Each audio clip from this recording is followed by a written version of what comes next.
protéger ainsi l'individu.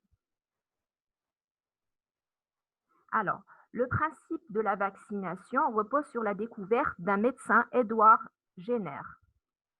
Il faut savoir que Jenner s'est aperçu que les fermières qui treillaient les vaches ne développaient pas la variole. En revanche, elles étaient infectées par la variole bovine, ou ce qu'on appelle la vaccine. Elle a donc eu l'idée d'utiliser la variole de vache pour vacciner un enfant de 8 ans. Plutôt, il a eu l'idée de vacciner un enfant de 8 ans. Jenner a ensuite exposé ce dernier à la variole afin de vérifier s'il était immunisé. Résultat, il l'était bien. Nous sommes alors en 1798. Mais il faudra attendre 8 Pasteur pour que le principe de vaccination soit expliqué. Dans les années 1880, avec ses collaborateurs, il a constaté que certaines bactéries, mises en culture pendant plusieurs semaines ou exposées à des conditions défavorables, se modifient et perdaient de leur virulence. Il a testé ce principe sur l'animal et s'est ainsi rendu compte que ce dernier était protégé d'une infection ultérieure. Alors, Pasteur venait de découvrir la vaccination par des germes pathogènes atténués et a abouti à de nombreuses applications, dont la première, vaccination antirabique humaine, administrée avec succès à l'enfant Joseph Mester le 6 juillet 1885. Depuis, l'histoire de la vaccination est en marche. De nouveaux vaccins protègent contre le pneumocoque, le rotavirus, le papillomavirus humain ont été mis sur le marché. Cependant, les enjeux pour les années à venir en matière de vaccination restent nombreux. Il y a un besoin urgent contre les maladies comme le paludisme, le sida et pourquoi pas le coronavirus. Est-ce que vous m'entendez?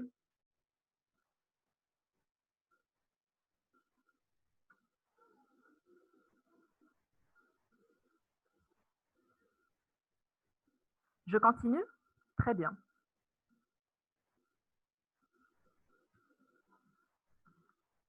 Alors, pour la définition,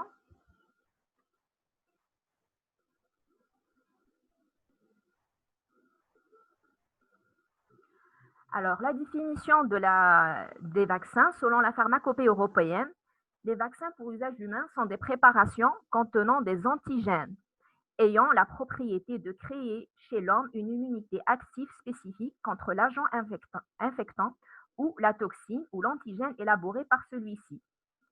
Les réponses immunitaires comprennent l'induction d'un mécanisme inné et adaptatif du système immunitaire.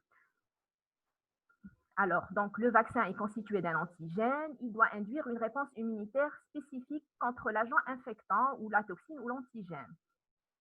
Il faut savoir que, toujours selon la pharmacopée, il doit être démontré que les vaccins à usage humain possèdent une activité immunogène et une innocuité acceptable pour l'homme lorsqu'il est administré selon le programme de vaccination préconisé. Maintenant, on va voir les différents types de vaccins. Les vaccins peuvent être classés selon leur origine en vaccins bactériens d'origine bactérienne, virale ou génétique. Ou bien ils sont classés selon l'antigène utilisé pour leur préparation. Nous allons voir les différents types de vaccins classés selon l'antigène utilisé pour leur préparation. Le premier antigène, c'est le vaccin vivant atténué.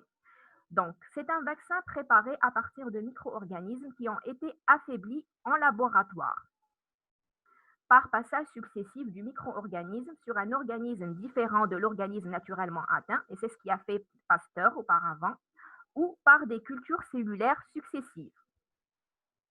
Nous avons des exemples, le cas de la polio orale, la rougeole, la rubéole, les ourayans, etc. Alors, il faut savoir que les vaccins vivants atténués sont très immunogènes. Pourquoi? Parce que le virus a gardé sa capacité de se multiplier in vivo. Donc, il va induire une réponse immunitaire très voisine de celle provoquée par l'infection naturelle.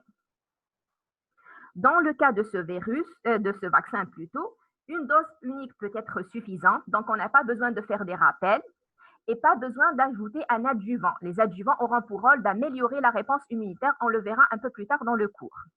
Mais du point de vue sécurité et stabilité, les vaccins atténuée pose le problème de retour vers une forme pathogène. Il y a des exemples de la polio, par exemple, orale. Juste une petite remarque, il faut savoir que les vaccins atténués vivants, on peut les produire facilement, ils sont peu onéreux grâce à la production de masse à l'aide de fermenteurs. Et on va les détailler un peu plus tard. Deuxième type de vaccin, selon l'antigène utilisé pour leur préparation, nous avons les vaccins inertes ou inactivés. Alors, ces vaccins constitués de virus ou de bactéries cultivées en masse et inactivés par des traitements appropriés. Bon, parmi les traitements, nous avons le formol, le phénol, la chaleur, les rayons UV. Alors, il faut savoir que ces vaccins, contrairement aux précédents, sont des vaccins inactivés. Donc, c'est des vaccins non vivants. Ils ne vont pas se multiplier chez le vacciné. Donc, ils risquent de ne pas induire une réponse immunitaire suffisante. Ou bien, ils vont induire une réponse qui peut être de courte durée. D'où la nécessité de faire plusieurs injections et des rappels. Et de plus, pour être plus efficace, le vaccin à germes tués peut être associé ou doit être associé à un adjuvant ayant pour but de retenir l'antigène suffisamment longtemps au site d'injection. Donc, le rôle de l'adjuvant, c'est un effet dépôt. On aura une libération prolongée, si vous voulez, de notre antigène. En plus de ça, l'adjuvant va fournir des signaux de différenciation et d'activation aux cellules immunitaires. Du point de vue sécurité et stabilité, ces vaccins sont inertes. Ils peuvent être utilisés chez la femme enceinte et les personnes immunodéprimées.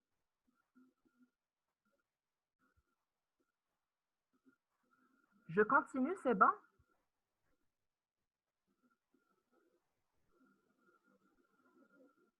Ok, très bien.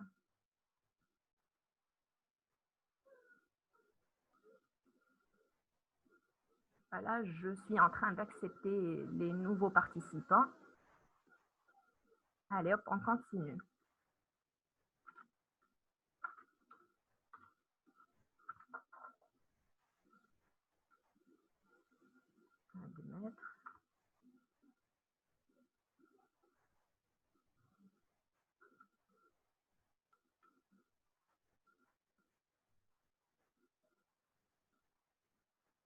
Alors, troisième type de vaccin, selon l'antigène utilisé pour la préparation, nous avons des vaccins sous-unitaires ou fractions antigéniques. Alors, ces vaccins, comme les vaccins à germes inactivés, c'est-à-dire les précédents, ils ne contiennent pas de composants vivants, donc impossible de se multiplier chez le vacciné.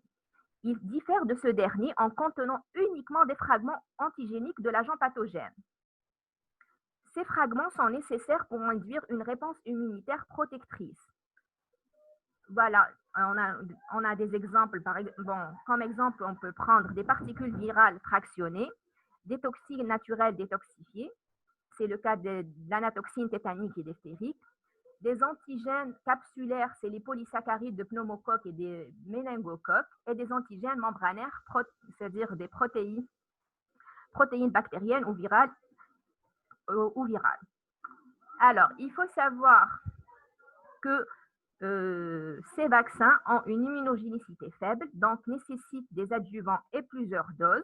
Le rôle de l'adjuvant, je le rappelle, c'est avoir un effet dépôt au niveau du site d'action et fournir des signaux de différenciation et d'activation aux cellules immunitaires. Alors, il faut savoir que ces antigènes vaccinaux ne se multiplient pas activement et ne se propagent pas chez les immunisés, mais par rapport aux précédents, ils sont plus stables puisqu'ils sont moins sensibles au changement de la température, l'humidité et la lumière. Alors, dernier type de vaccin classé selon l'antigène, nous avons les vaccins associés ou les vaccins combinés. Alors, pour immuniser en une seule fois contre plusieurs maladies et faciliter les programmes de vaccination, plusieurs combinaisons de vaccins ont été proposées. On parle de vaccins trivalents, tétravalents, etc. Les associations ne sont possibles que si l'on a démontré que la tolérance, donc il y a une tolérance et la réponse immunitaire sont au moins aussi bonnes avec le vaccin combiné qu'avec le vaccin isolé. Ça, c'est pour les différentes classes de vaccins. On va voir maintenant adjuvants et vaccins. Alors, les adjuvants sont ajoutés pour augmenter la réponse immunitaire contre l'antigène microbien, contenu dans le vaccin. Donc, on a dit on ne va pas les ajouter dans les vaccins atténués. On les ajoute uniquement pour les vaccins inactivés, les vaccins sous-unitaires ou bien les vaccins combinés. Quel est le rôle de ces adjuvants? Ils permettent une résorption plus lente et plus prolongée de l'antigène. Donc, on aura une libération prolongée de l'antigène. Et en plus, ils permettent aussi de donner le signal de danger pour que le système immunitaire soit activé et que les vaccins fonctionnent. Les exemples, alors, nous avons les sels d'aluminium, les sels d'aluminium, nous avons les phosphates d'aluminium et l'hydroxyde d'aluminium les plus utilisés actuellement, des émulsions et des phospholipides. Alors, je vous check, je ne sais pas si tout le monde, ça se passe bien pour vous.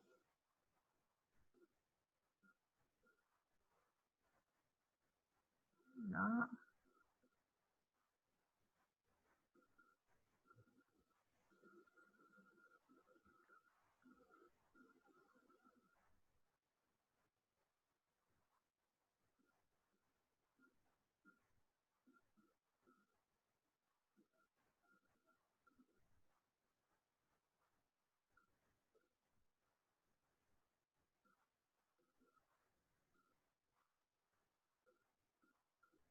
C'est OK pour vous? Vous m'entendez, s'il vous plaît?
Alors, vous m'entendez? Il y a eu une coupure d'Internet. S'il vous plaît, vous m'entendez? J'ai un problème de connexion. Très bien. Alors, on continue. On va voir maintenant la fabrication des vaccins. Alors, on a dit que les vaccins sont constitués d'antigènes et de stabilisateurs, de conservateurs, de diluants et d'un adjuvant. Donc, la production va se faire en 2 étapes de nature très différente pour la fabrication des vaccins. J'ai un problème avec le micro, s'il vous plaît. Pardon.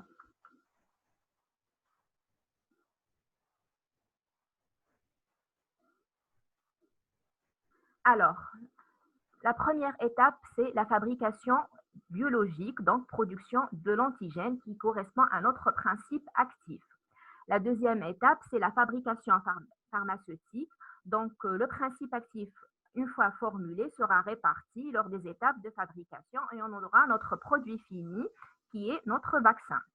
Il faut savoir que la production des vaccins est très longue. Elle dure de 6 mois pour les meilleurs des cas, la grippe, jusqu'à 6 ans pour les vaccins combinés. Donc, c'est-à-dire si on produit le vaccin aujourd'hui, il ne sera disponible sur le marché qu'au bout de 3 ans. Ceci est dû à une profession qui est très réglementée, des opérations de fabrication qui sont très complexes et les contrôles sont très nombreux à chaque étape clé. Il faut savoir que 70% du temps de fabrication est réservé au contrôle. Voilà, ça c'est les différentes étapes de fabrication. Alors, première étape, donc on va voir fabrication biologique, c'est-à-dire on va fabriquer notre antigène.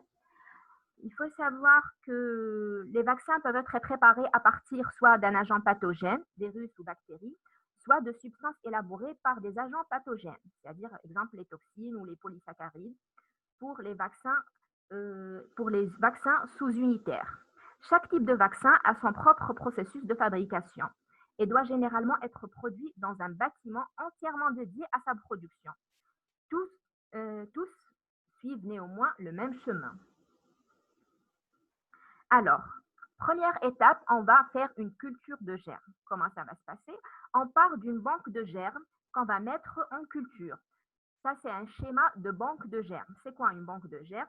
La première étape consiste à partir d'une souche initiale de micro-organismes et établir un lot de semences virales ou bactériens primaires, appelées, c'est ce que vous voyez ici, appelées semences mères. La semence mère est une collection d'un nombre fini de récipients étanches contenant tous le même matériel permettant la production de vaccins pendant plusieurs dizaines d'années.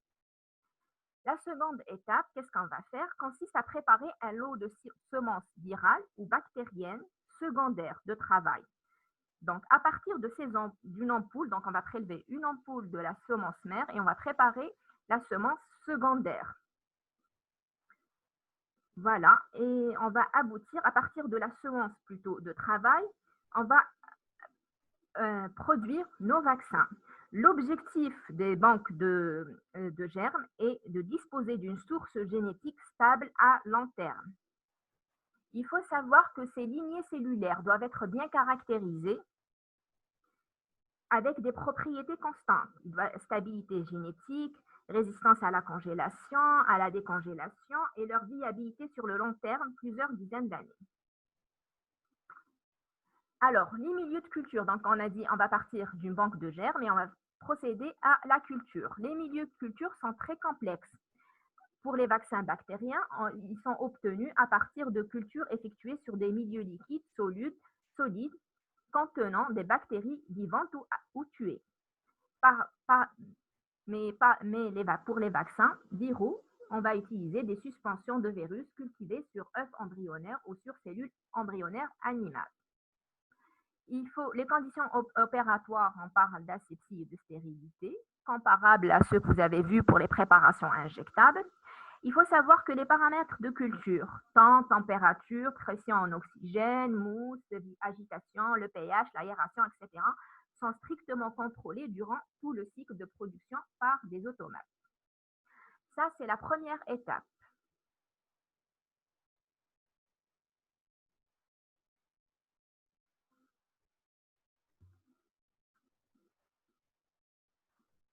Deuxième étape, donc on a cultivé nos micro-organismes. Maintenant, on va récolter l'antigène. Donc, pour la récolte, il y a deux étapes. Deux techniques de recueil d'antigènes sont utilisées.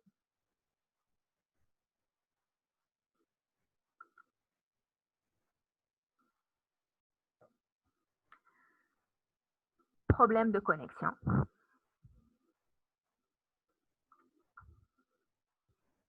J'arrive pas à faire passer mes diapos. Je ne sais pas si vous m'entendez ou pas.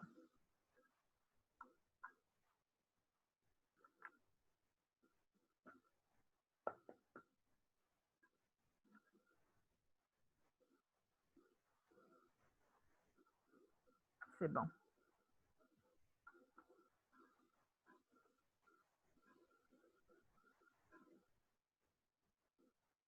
Alors, donc, deuxième étape, c'est la récolte de l'antigène. Donc, on a dit deux techniques de recueil de l'antigène sont utilisées.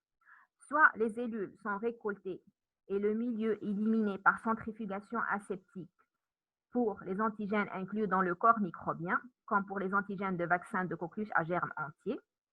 La deuxième technique, soit le milieu des cultures est récolté et les cellules éliminées par centrifugation ou filtration aseptique pour les antigènes solubles, le cas des polysaccharides capsulaires ou les exotoxines. Donc, soit on récupère les cellules, soit on récupère le milieu de culture.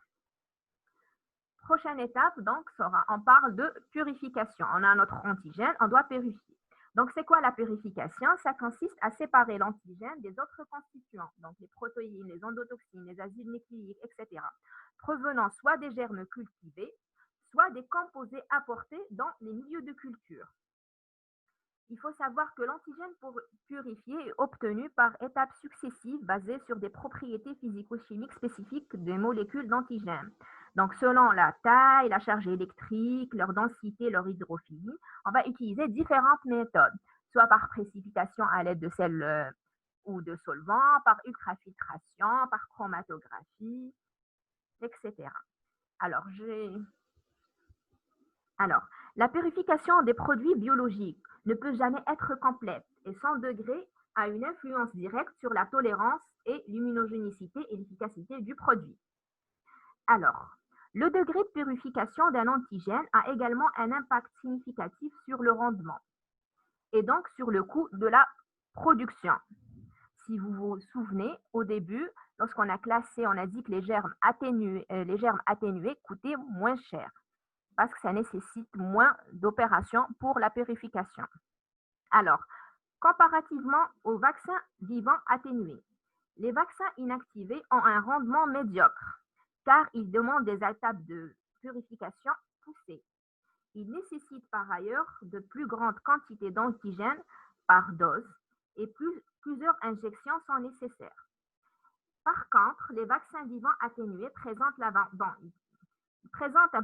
un bon rendement de production, mais des contrôles très stricts sont indispensables pour s'assurer l'absence des contaminants, notamment viraux, et de retour à la virulence.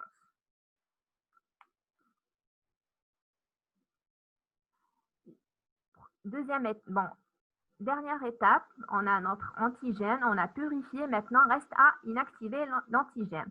L'inactivation est l'étape qui vise à annihiler totalement le pouvoir pathogène d'un micro-organisme ou d'une toxine, tout en gardant ses propriétés immunogènes pour obtenir le principe actif, ce qu'on appelle principe actif ou valence antigénique.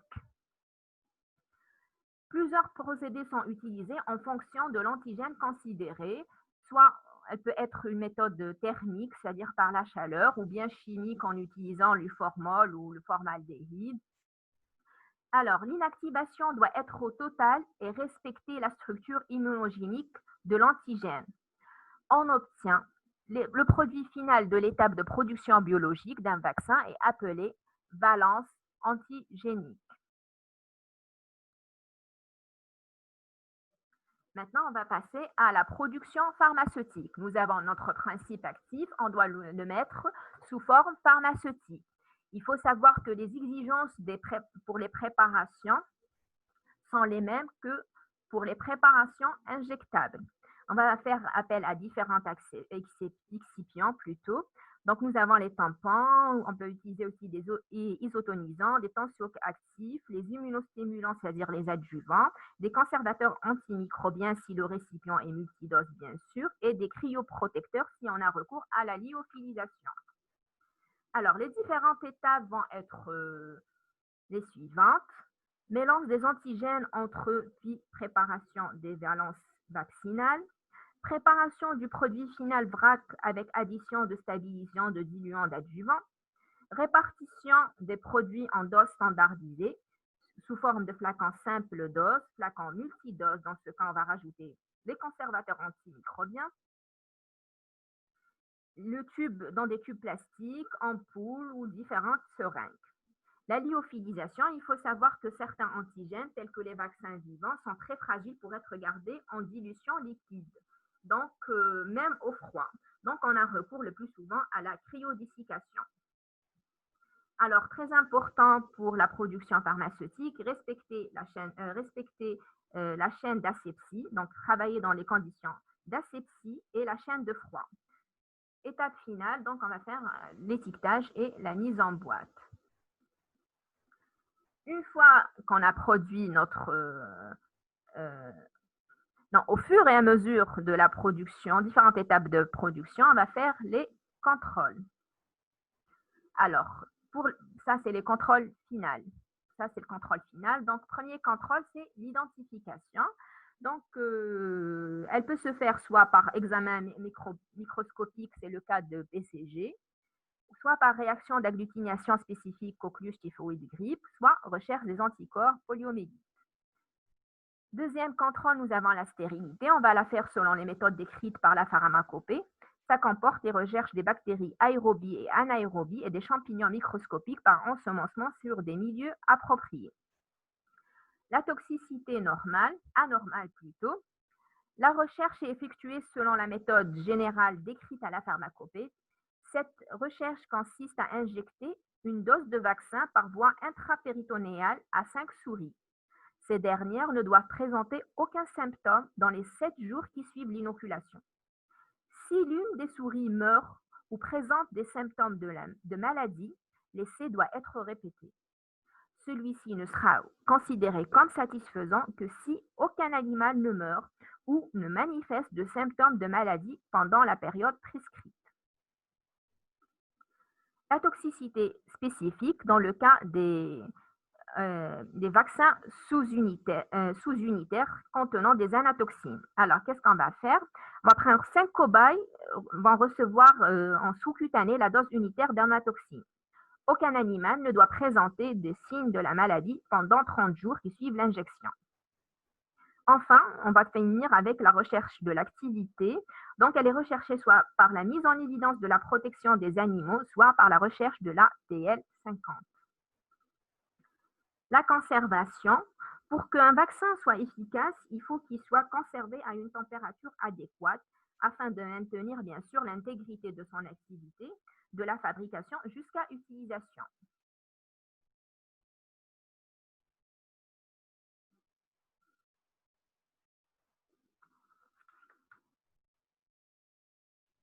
Donc, pour ce qui est de la chaîne de froid, on peut utiliser des réfrigérateurs, soit une chaîne mobile, boîte isotherme ou glaciaire. Alors, il faut savoir que plusieurs vaccins présentent une thermosensibilité.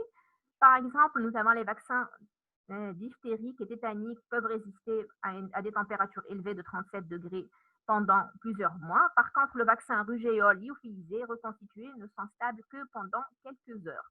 Certains vaccins peuvent être congelés lors de leur stockage. C'est le cas des vaccins atténués, le cas de vaccin de la rubéole. Les vaccins inactivés sont surtout absorbés et ne doivent en aucun cas être congelés, car la congélation diminue leur activité et contre-indique ainsi leur utilisation. Les vaccins ne doivent bien sûr jamais être exposés au soleil. Ça, c'est pour les vaccins. On va voir maintenant la sérothérapie et les sérums.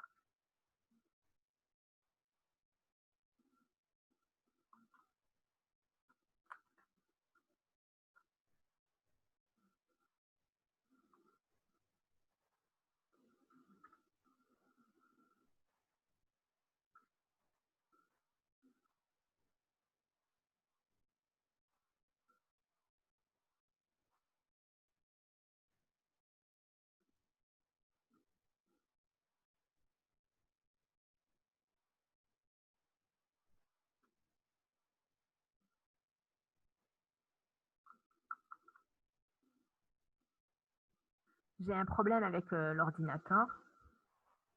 Il ne veut pas passer les diapos. Je ne sais pas si vous m'entendez.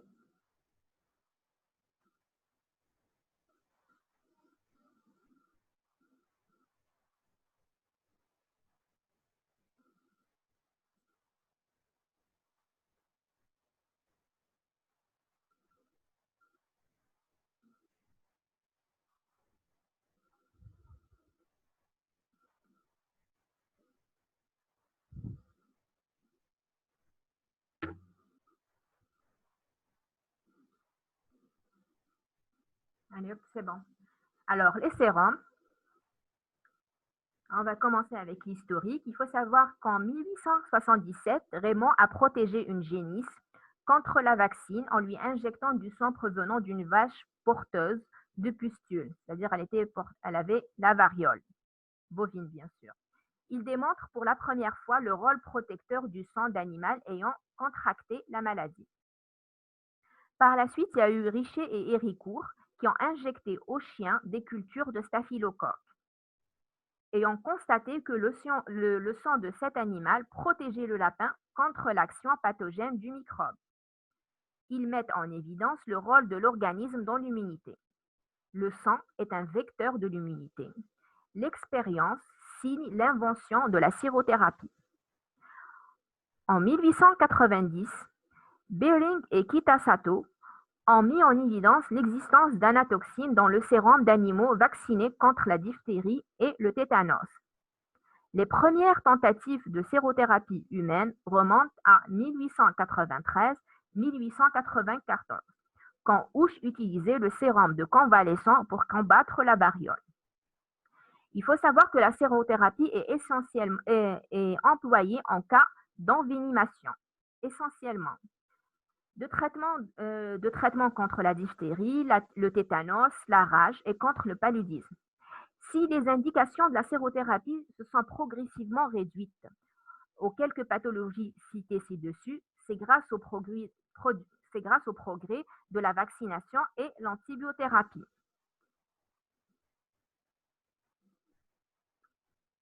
Alors, on va voir ce qui est le principe de la sérovaccination, plutôt la sérothérapie. Donc, sérothérapie, ça veut dire qu'on va utiliser le sérum pour le traitement. Alors, le sérum sont utilisés pour la prévention, séroprophylaxie, et pour la thérapie, sérothérapie. Dans les deux cas, ils fournissent à l'individu une immunité, c'est-à-dire des anticorps, contrairement au vaccin qui fournit des antigènes. Le sérum va fournir des anticorps spécifiques dirigés contre un antigène identifié. Le système immunitaire du receveur n'est pas sollicité. Il ne fabrique pas ces anticorps. Donc, ils sont limités dans le temps. L'efficacité, elle est immédiate. Alors, le système immunitaire, bon, ça c'est bon. Un sérum est obtenu sur un animal vacciné et hyperimmunisé. Les globulines ainsi obtenues ont une durée de vie courte chez l'homme de 10 à 15 jours. On peut aussi employer des immunoglobulines humaines provenant d'un malade convalescent. C'est le cas des gamma-globulines recueillies dans le sérum. Donc, la sérothérapie constitue un traitement d'urgence. On va voir les différentes classes de sérum. Il existe deux types de sérum. Sérum standard ou polyvalent ou sérum spécifique. Les standards, faits à partir d'immunoglobulines standards ou polyvalentes, IgG, qui sont des préparations contenant l'ensemble des anticorps du sujet adulte. Par contre, les sérums spécifiques, c'est des immunoglobulines spécifiques, IgG, IgM, IgA, sont obtenus à partir de sujets qui ont été hyperimmunisés par des vaccinations que l'on a répétées. Il peut s'agir également de donneurs sélectionnés car contenant une grande quantité d'anticorps dans leur sang. Exemple, les anticorps dirigés contre la coqueluche, l'hépatite B, les oreillons, la diphtérie, etc. On peut classer aussi les vaccins les sérums selon leurs origines, en sérum hétérologue et sérum homologue. Pour les hétérologues, alors, c'est-à-dire d'origine animale. C'est un sérum qui a été préparé à partir de sérums sanguins d'animaux tels que le mouton ou le cheval. Ces animaux ont été préalablement immunisés par un antigène donné. La durée d'action est de quelques heures à 2 semaines. Maintenant, on va voir les sérums homologues ou immunoglobulines humaines. Donc, c'est-à-dire d'origine homologue, c'est-à-dire d'origine humaine. Bon, le sérum est constitué d'immunoglobulines qui ont été préparées à partir du plasma du donneur ayant développé la même maladie ou immunisées par un antigène vaccin. Ces substances possèdent l'avantage d'être mieux tolérées par le receveur que le sérum hétérologue. La durée d'action est de 3 à 6 semaines.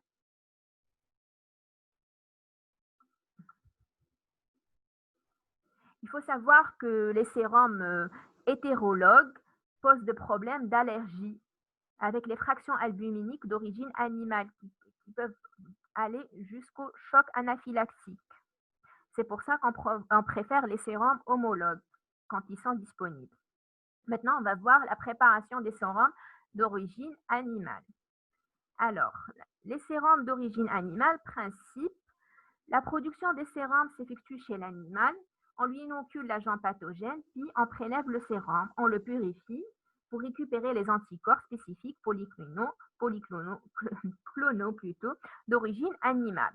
On va choisir l'espèce productrice. Généralement, on va opter pour le cheval car il développe rarement la maladie. C'est un animal qui répond par une importante production de sérum. Animal très propre et en plus sur le plan immunitaire, il a l'avantage de donner pour la plupart des antigènes de bonnes réponses immunitaires. On va choisir bien sûr des animaux jeunes, entre 3 à 5 ans, et on va les mettre en quarantaine pendant 15 jours. On va prendre température et on va faire les différentes analyses nécessaires. Alors maintenant, on va voir les antigènes qu'on va inoculer à notre animal. Donc, ces antigènes peuvent soit être des anatoxines, des toxines, le venin ou le produit microbien. Bon, les toxines sont préparées par culture de micro-organismes en milieu approprié, en aérobiose ou anaérobiose dans des fermenteurs. Le venin, on l'obtient à partir des serpents vivants ou scorpions. Les virus sont obtenus à partir de moutons qui sont inoculés par voie cérébrale avec le virus inactivé après un temps déterminé. Les cervelles sont prélevées. On va voir maintenant, ça on a obtenu l'antigène, on va immuniser notre cheval. Alors l'immunisation ou l'hyperimmunisation. Donc on va multiplier le nombre d'injections d'antigènes jusqu'à 15 ou 3 fois, ou 30 fois plutôt. Selon le cas, le cheval sont immunisés puis hyperimmunisés par injection intraveineuse, intramusculaire ou sous-cutanée de suspension avirulente, anatoxine, puis virulente, toxine. L'anatoxine, on ouvre un guillemets, est une substance inoffensive pour l'organisme, contrairement à la toxine, mais qui a conservé ses propriétés immunisantes et suscite dans l'organisme de la personne à qui on l'injecte la production d'anticorps. On a hyperimmunisé donc le cheval. On va passer maintenant au prélèvement de notre anticorps. Donc, le prélèvement, il est réalisé dans des conditions rigoureuses d'asepsie où le matériel, bien sûr, doit être stérile. Donc, après un repos de 8 jours, à compter de la dernière injection d'antigène, et si la teneur en anticorps est suffisante, une saignée est pratiquée sur le cheval, puis une deuxième saignée quelques jours après. Après un repos d'une semaine, le cheval reçoit une deuxième série d'injections d'antigène et subit 2 saignées à nouveau. Enfin, les mêmes opérations sont répétées jusqu'à ce que le sérum devienne pauvre en anticorps. Pour l'obtention du sérum, donc après coagulation du sang recueilli, le sérum subit une tendalisation par chauffage à 55 degrés, 3 fois pendant 1 heure et à 24 heures d'intervalle. Une fois qu'on a obtenu le sérum, on doit le débarrasser de tout élément pouvant provoquer des allergies. Donc, le sérum brut d'origine animale sont purifiés pour éviter ou supprimer les réactions allergiques chez l'homme. La purification aura pour objectif d'éliminer les constituants albuminiques et de ne garder que les fractions globuliniques qui sont le support des anticorps. Il faut savoir, malgré la purification, le sérum d'origine animale pose toujours le risque d'allergie, choc anaphylactique, donc qui n'est jamais écarté. Maintenant, on va voir, ça c'est pour les sérums hétérologues, on va voir les sérums d'origine humaine. Alors, on utilise des sérums de convalescence qui a permis de supprimer tout accident allergique. On distingue les immunoglobulines standards préparées à partir de poules de plasma provenant d'un grand nombre de sujets. Les immunoglobulines spécifiques, elles sont préparées à partir de plasma riche en anticorps provenant de sujets convalescents ou de sujets vaccinés. Pour ce qui est des contrôles des sérums, premier contrôle, donc on va faire l'identification. Le sérum neutralise spécification la toxine ou l'agent pathogène en le rendant inoffensif vis-à-vis d'animaux sensibles. Détermination du pH, il doit être voisin de la neutralité. On doit faire un dosage de l'albumine par électrophorèse, elle ne doit pas être présente qu'à l'état de trace. On refait la toxicité anormale. On fait la stérilité. Le sérum, bien sûr, doit satisfaire aux essais de stérilité et de toxicité anormale décrits à la pharmacopée. Dosage de l'activité, le dosage effectué par des méthodes propres à chaque sérum et par rapport, bien sûr, à un étalon international. La conservation, la durée d'utilisation des sérums liquides est de 3 années, exception faite pour les sérums antivenimeux, où elle est de 5 années. Lorsqu'il s'agit de sérums lyophilisés, la durée d'utilisation est un peu plus longue.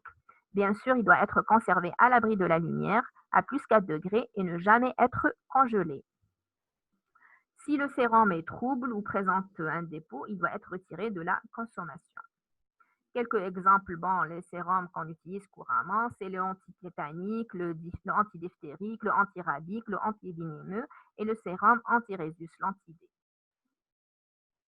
Maintenant, on va passer à la sérovaccination. Est-ce que vous m'entendez?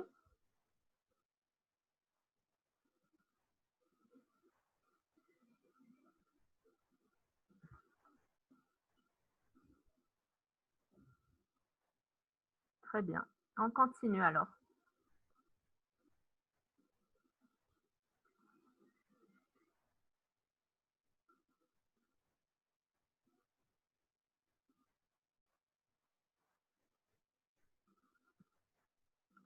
J'ai un problème toujours avec l'ordinateur qui ne veut pas passer mes diapos.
Donc, pour la sérovaccination, je vais continuer sans diapo.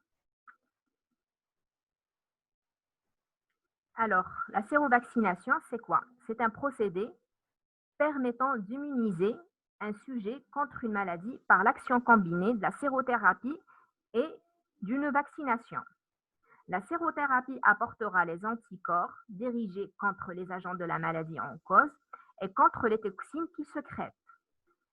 Ces anticorps obtenus par immunisation, bien sûr, d'un animal, cheval ou porc ou de l'homme, vont conférer une protection immédiate mais de courte durée car ils seront rapidement éliminés.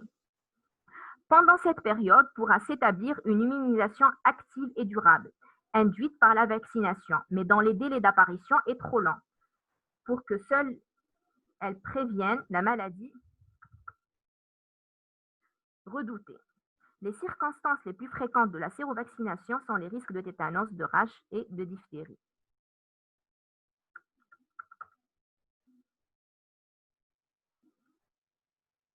Voilà.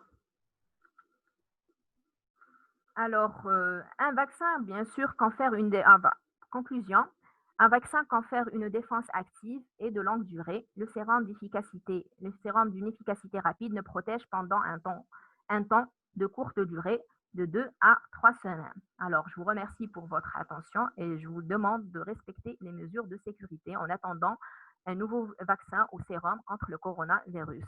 Maintenant, je suis à votre disposition si vous avez des questions.